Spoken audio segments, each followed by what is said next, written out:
I'm filming at the Mystical Tree today.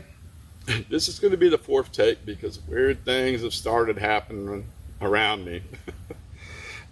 So if you see anything or hear anything, leave it down in the comment sections because this is a very odd area. But I like being here. Anyway, let's get started. Welcome to Pack Dump 2023. This is going to be part 4, the add-on. We're going to talk about my sleep systems. So before we get started, I'm not recommending any of these products I'm going to be talking about today, and nothing's sponsored.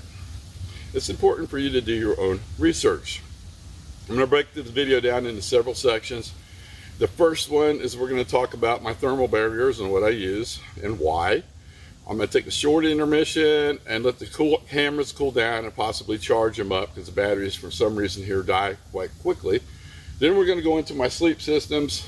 I'm also going to break down the seasons. We're going to talk about what I use from summer to fall, fall to winter, winter to spring, spring to summer, and well, you kind of get the idea how that's going to work out.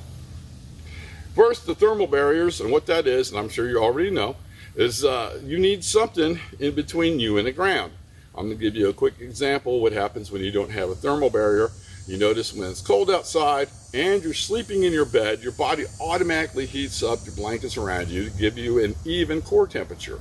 Well, when you're sleeping on the ground in the cold weather, that doesn't happen. Your body is going to naturally heat up and try to maintain a core temperature, but the cold ground is going to suck the heat out of your body and you're going to catch hypothermia if you're not careful.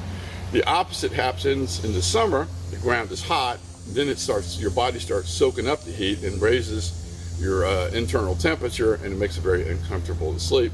Plus, sleeping on the ground is not fun. The first one I'm going to be talking about is one that everybody buys when they start out backpacking. This is the Thermalrest. I carry it year round. This is my go-to. Now, fun fact, 90% of the people, after purchasing one of these guys, get rid of it. If you can't sleep on a hard surface, this is not the mat for you. I can. I've used this little guy to sleep on top of a rock in the middle of a creek once. After I found my sleep position, I got a good night's sleep, believe it or not. Also, well, I'll go into the other uses I have as we kind of progress along in this video. But it is extremely lightweight, very cost effective. It doesn't cost anything to purchase. And you don't have to worry about this little guy springing a leak when you're out in the middle of the woods. Okay, the next one is the other 90% of the people that get rid of this buy this next one right here. This is, where'd it go? I did my prep work because this thing's a pain in the butt to get in the stuff sack. Well, heads up, if you store these, you need to store them open and with a little air in them. This is an air-filled mattress. Inflatable mattress, and it has the foam on the inside. And what the heck was that? Anyway, the foam on the inside, and they are very comfortable. In fact, I let Jessica borrow this one once, and now it's hers. That's okay, she made it up to me. They are comfortable. It's a little bit heavier than the Thermalrest, but carryable on your pack. Next one, Jessica bought this for me, and honestly, I did not think I was going to like it until I used it. And this is absolutely a base camp item. Also, I'm going to bring up the difference between base camp, which is where you get out of your car, you set up, or a 2-mile hike in, and then there's backpacking, where you're going in a distance, 5 to 10 miles. Anyway, this little guy here, it's heavy. It's a lot thicker than the Thermalrest. This is a Coleman Max, and it's got these little tabs on the side here for easy roll up, and also some of the newer sleeping bags can attach to it so you won't freaking slide out of it when you're sleeping.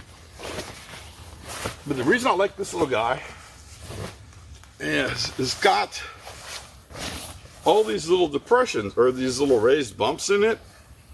I don't know if you can see that or not. They keep my sleeping bag from sliding around. In this top section here, you can make a pillow out of by stuffing your stuff in there. Okay. And that covers this one. Yeah, okay, we're going to wrap this section up because we've looked at all three of my thermal barriers. Well, there's a fourth one. If you want to go hardcore, you can make a debris bed. It's basically getting a bunch of leaves. I use river cane, throwing it down, throwing your blue tarp over, Wally World blue tarp over it, and then sleeping on top of that. Okay, we're going to take a short intermission. I'm going to let my cameras cool down a bit, and we'll get ready for the next section of the video.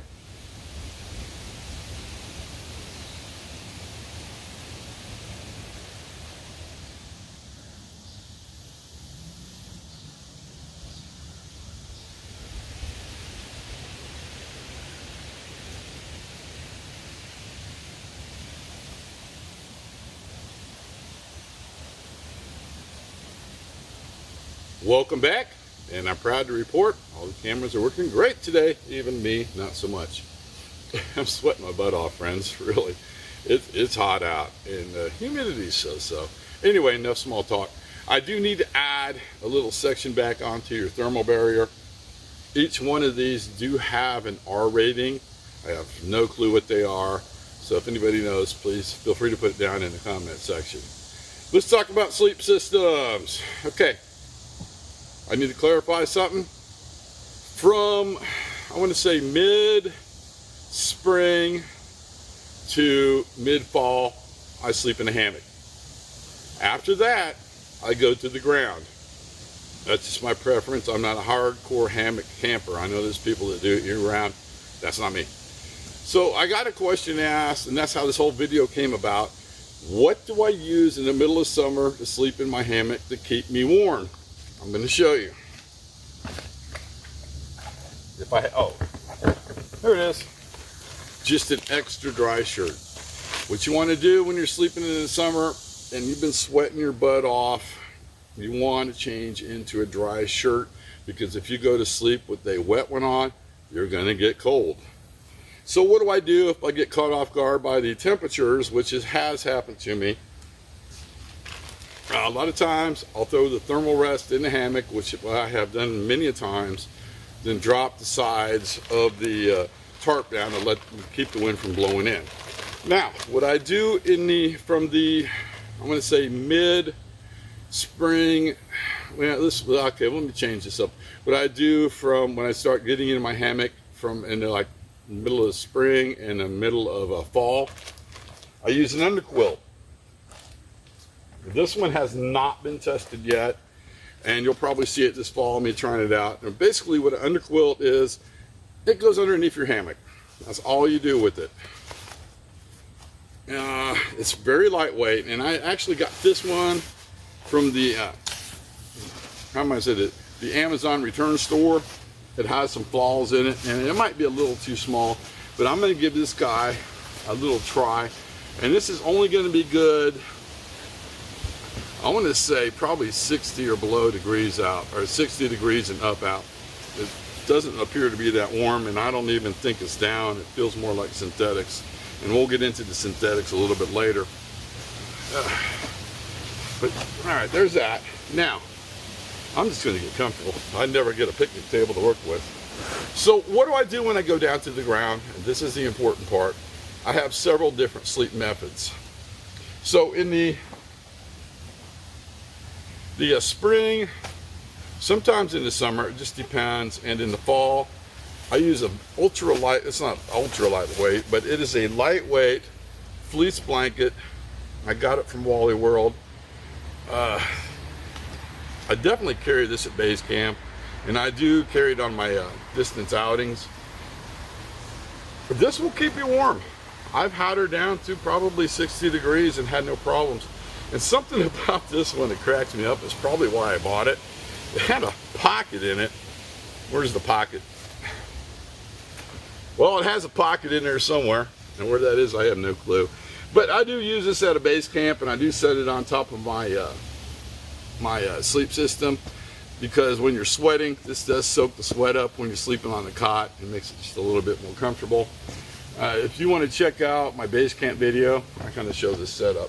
Now, we're going to get into the backpacking and distance hiking with this next one right here. Bought it at Wally World. I ended up picking up 4 of them, gave 2 away, and then guess what? Jessica took over the other one. Go figure, huh? But this is going to be from mid-fall into winter, and then from winter into mid-spring. And I don't know why the heck I put duct tape on there, because it's just not wanting to come off. Freaking wonderful. All right. There we go. I definitely don't want this. You don't want your sleep system to get wet under no matter, even if it is down or synthetic, you just don't want it to get wet. So I try to keep these dry. This is pretty lightweight. This is, I'm gonna mess up the name because people give me fun about this. They're giving me crap about this. This is a Ozarka Trails cocoon sleeping bag. And let me kind of read off some of the specs on it. According to this, it is good down to 32 degrees. Nah, subtract 10 from that and take it maybe 40 degrees it's good down to.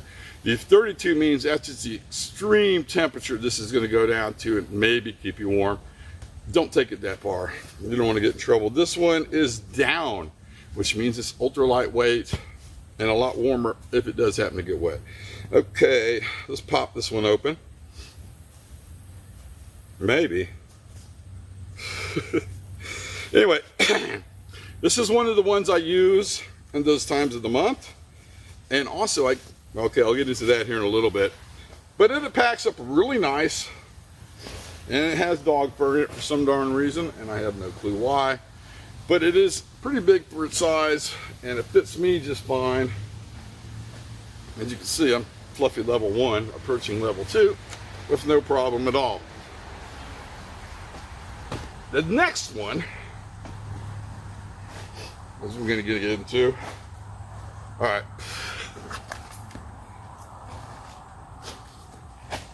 This is my extreme weather bag. Fun fact, this pouch right here, the sleeping bag pouch, will attach to the bottom of the Alice pack. Now in the winter months, I carry the Molly 2-pack just because I'm carrying all this.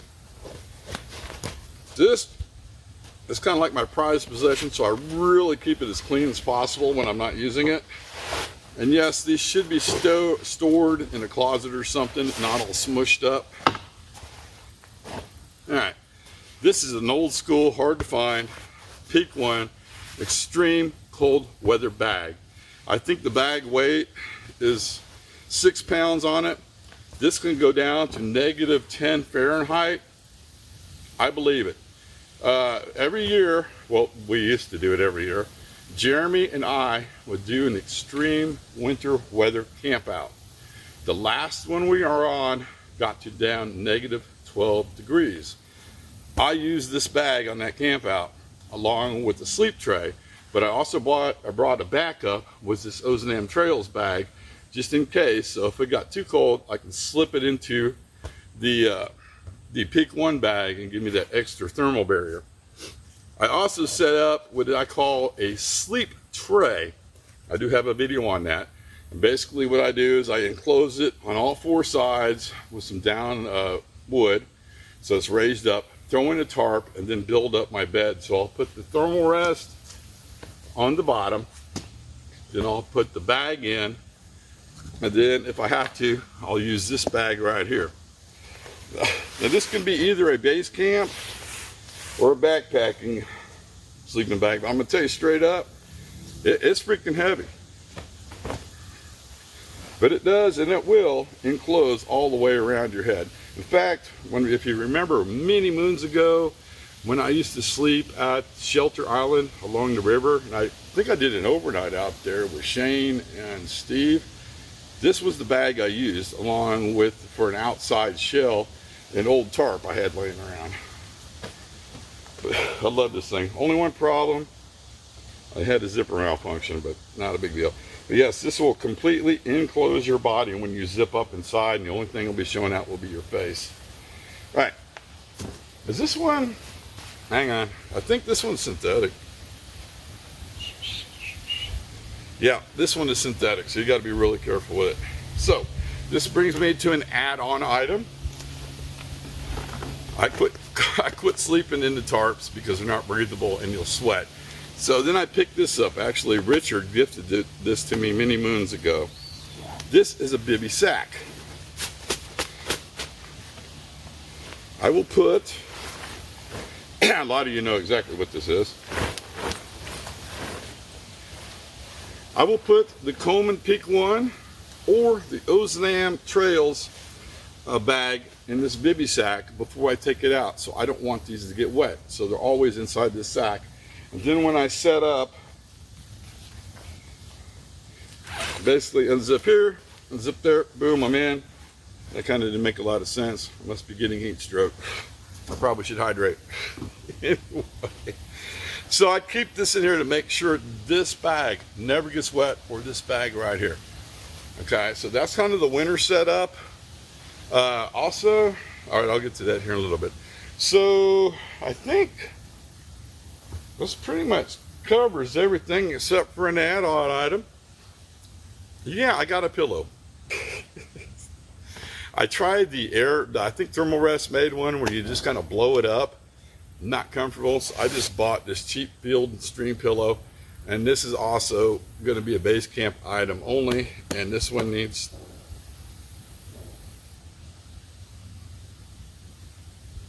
Do you hear drums beating?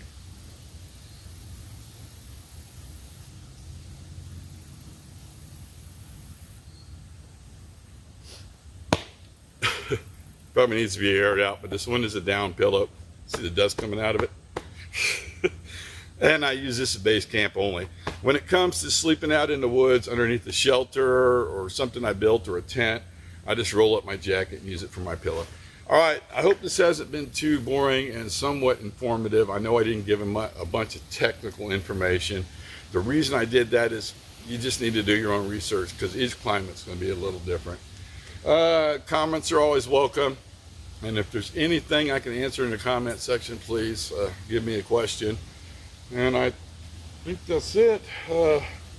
Like always, friends, thanks for watching. You still here? I forgot something, didn't I? And you want to see it? Yep, you're going to. That's right, friends. We can't go without a sleep system video without showing this next item. It's heavy, but it's gotten a lot of freaking use. It is my trusty wool blanket. That's right, I still use one. And this one's been modified. This wool blanket's got some serious history on it. It's been on a lot of overnights with Ken, Billy, Joe, and I. In fact, in one of our outings, we slept under a rock formation, and I used this wool blanket with a poly tarp as my bivy sack and slept there.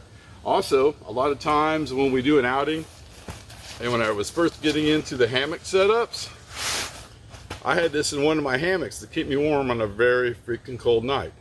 I don't carry it that much anymore, but I still have it.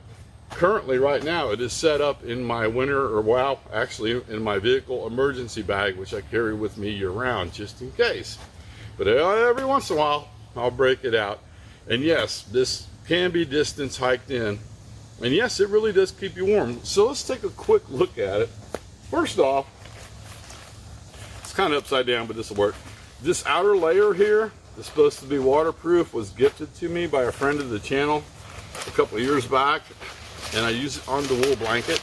And this one has been seriously modified. I put, and yes, there's a video how I did this. I put on the inside, because I don't like it being all scratchy, a fleece lining.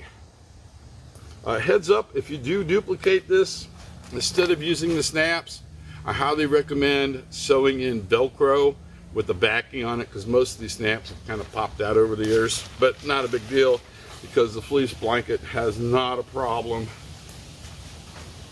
sticking to the wool blanket to keep it nice and soft. And it does add that extra layer of protection when you're out. Now, I personally haven't done this, but on one of our extreme winter overnights, the unknown hiker used 2 of these wool blankets and the temperature did get down to about -12s. And with an outside fire in front of his shelter setup, kept him warm. The coldest I've went with this personally was 40 degrees.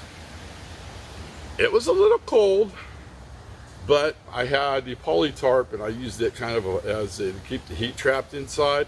And unfortunately, it did condensate, but luckily the wool blanket just soaked it up and kept me nice and warm.